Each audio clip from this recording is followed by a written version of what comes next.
ایک بار پھر آپ کو بتائیں کہ سابق لیفٹیننٹ جنرل فیض حمید کو 14 سال قید بمشقت سزا سنا دی گئی ہے۔ آئی ایس پی آر کے مطابق سابق لیفٹیننٹ جنرل فیض حمید کے خلاف آرمی ایکٹ کے تحت 12 اگست 2024 کو کارروائی کا آغاز کیا گیا۔ فیلڈ جنرل کورٹ مارشل کا عمل 15 ماہ تک جاری رہا۔ آئی ایس پی آر کا کہنا ہے کہ ملزم کے خلاف 4 الزامات پر کارروائی کی گئی۔ الزامات میں سیاسی سرگرمیوں میں ملوث ہونا، آفیشل سیکرٹ ایکٹ کی خلاف ورزی، اختیارات اور سرکاری وسائل کا غلط استعمال، متعلقہ افراد کو ناجائز نقصان پہنچانا شامل ہے۔ آئی ایس پی آر کا کہنا ہے کہ طویل اور محنت طلب قانونی کارروائی کے بعد ملزم تمام الزامات میں قصوروار قرار پایا گیا۔ کارروائی کے دوران فیض حمید کو تمام قانونی حقوق اور دفاعی ٹیم فراہم کی گئی۔ مجرم کو فیصلے کے خلاف متعلقہ فورم پر اپیل کا حق حاصل ہے۔ عدالت کی جانب سے دی گئی سزا کا اطلاق 11 دسمبر 2025 سے شروع ہوگا۔ آپ کو بتائیں کہ سابق لیفٹیننٹ جنرل فیض حمید کو 14 سال قید بمشقت کی سزا سنا دی گئی ہے۔ آئی ایس پی آر کے مطابق سابق لیفٹیننٹ جنرل فیض حمید کے خلاف آرمی ایکٹ کے تحت 12 اگست 2024 کو کارروائی کا آغاز کیا گیا۔ فیلڈ جنرل کورٹ مارشل کا عمل 15 ماہ تک جاری رہا۔ آئی ایس پی آر کا کہنا ہے کہ ملزم کے خلاف 4 الزامات پر کارروائی کی گئی۔ الزامات میں سیاسی سرگرمیوں میں ملوث ہونا، آفیشل سیکرٹ ایکٹ کی خلاف ورزی، اختیارات اور سرکاری وسائل کا غلط استعمال، متعلقہ افراد کو ناجائز نقصان پہنچانا شامل ہے۔ آئی ایس پی آر کا کہنا ہے کہ طویل اور محنت طلب قانونی کارروائی کے بعد ملزم تمام الزامات میں قصوروار قرار پایا گیا۔ کارروائی کے دوران فیض حمید کو تمام قانونی حقوق اور دفاعی ٹیم فراہم کی گئی۔ مجرم کو فیصلے کے خلاف متعلقہ فورم پر اپیل کا حق حاصل ہے۔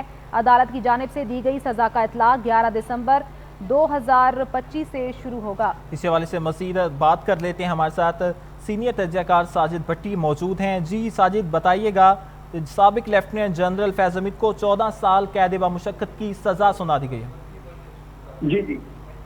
جی آج کی جو پریس کانفرنس تھی، پریس ریلیز تھی D G I S P R کی، اس کے حوالے سے تو یہ کہ 4 چارجز کے اوپر ان کا انویسٹیگیشن الٹیمیٹ ٹرائل ہوا، اور پھر اس میں سے جو ہے وہ انہیں 14 سال کی قید بمشقت جو ہے وہ سنائی گئی ہے۔ اور یہ 4 چارجز جو تھے وہ جیسے ابھی اس سے پہلے بھی بات ہوئی کہ engaging in political activities, violation of official secret act ہے which is detrimental to safety and interest of the state, misuse of authority and government resources, اور causing wrongful loss to a person۔ تو ان 4 charges کے trial ہوا، جس میں سے maximum punishment جو offence کی آئی، چارج کی آئی، وہ 14 سال۔ جی سر، کہیے گا قانون کی روح سے کیسے دیکھتے ہیں کہ ان کو پوری قانونی حقوق بھی دیے گئے، ان کو ان کے وکیل منتخب کرنے کی ٹیم کی جو اجازت تھی وہ بھی ان کو دی گئی، اس کے باوجود پھر جو بھی فیصلہ آیا انصاف کے تقاضے پورے کرتا ہے؟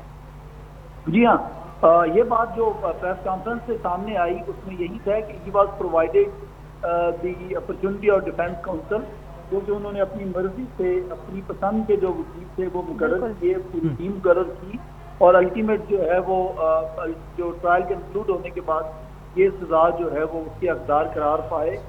تو لیکن یہ ہے کہ یہ ٹرائل کورٹ ہے، اس کا فیصلہ ہے، الٹیمیٹ ان کے پاس ایک رائٹ آف اپیل ہے جو کہ کورٹ آف اپیل میں دائر کر سکتے ہیں 30 دن کے اندر، اور پھر کورٹ آف اپیل کے پاس اختیار موجود ہے کہ وہ اس سزا کو مینٹین کرے، اس میں کمی بیشی کرے، یا اس کو ٹوٹلی ختم کر کے اس کو ایکوٹ کرے۔ یہ تمام جو پاورز ہیں وہ اپیلیٹ کورٹ کے پاس موجود ہیں۔ اچھا ساجد بھٹ صاحب، مجھے یہ بتائیے گا کہ آفیشل سیکرٹ ایکٹ میں بھی ملوث ہونے پر ان کو سزا دی گئی ہے، تو آپ کو کیا لگتا ہے کہ کن چیزوں پر آفیشل سیکرٹ ایکٹ لگا ہوگا؟ ثابت ہوئی کہ کوئی بھی شخص، کوئی بھی سینئر سے سینئر عہدیدار جو ہے وہ قانون سے بالا تر نہیں، اور جس طرح کے کسی سیاستدان کو، عام آدمی کو سزا دی جا سکتی ہے، اسی طرح کسی جو یونیفارم پرسنل ہے اگر وہ کوئی انلیگیلٹی کمٹ کرتا ہے، چاہے وہ کتنا ہی بڑا اس میں آفیسر نہ ہو، اس کو سزا دی جا سکتی ہے۔